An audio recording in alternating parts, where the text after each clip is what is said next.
Syekh Atas Angin. Jika bicara tentang asal-usul nama Gunung Slamet atau Batu Raden, biasanya akan tersebut nama Syekh Atas Angin. Lantas, siapa sebenarnya Syekh Atas Angin? Syekh Atas Angin memiliki nama asli Syekh Maulana Maghribi.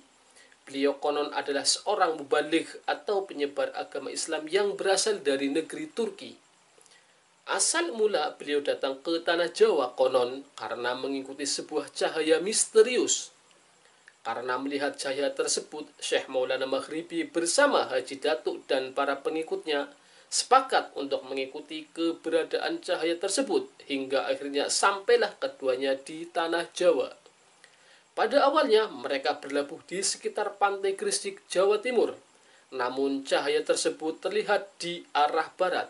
Maka keduanya pun melanjutkan perjalanan hingga sampailah di sekitar Pantai Pemalang. Sesampainya di sana, pengikut yang lain diperintahkan untuk kembali ke negerinya, sehingga Syekh Maulana Maghribi hanya ditemani oleh Haji Datuk. Dari situ, keberadaan cahaya terlihat di sebelah selatan. Akhirnya, sampailah mereka di tempat yang dituju, yaitu berada di puncak gunung. Dari situ diketahui cahaya terang misterius yang menjulang ke angkasa ternyata berasal dari seorang petapa Buddha yang bersandar di pohon jambu. Petapa tersebutlah yang kemudian memeluk agama Islam setelah adu kesaktian dengan Syekh Maulana Maghribi, dan namanya pun kemudian dikenal dengan Syekh Jambu Karang. Selanjutnya Syekh Maulana Maghribi bermukim lama di suatu tempat bernama Banjar Cahayana. Di tempat tersebut beliau menderita penyakit gatal di sekitar tubuhnya.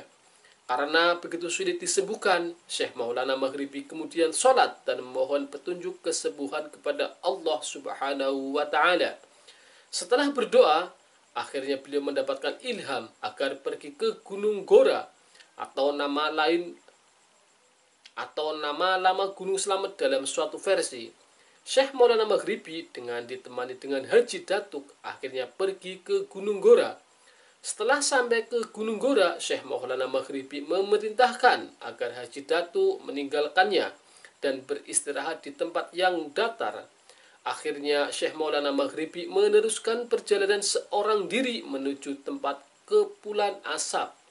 Setelah sampai, diketahui jika kepulan asap tersebut berasal dari sumber air panas. Sumber air panas itulah yang dijadikan sebagai obat gatal, hingga penyakit beliau pun menjadi sembuh. Karena mempunyai 7 mata air, maka dinamailah oleh beliau Pancuran Pitu. Selanjutnya Gunung Gora pun dinamainya dengan Gunung Slamet, di mana selamat sendiri berasal dari kata dalam bahasa Arab selamat yang berarti keselamatan.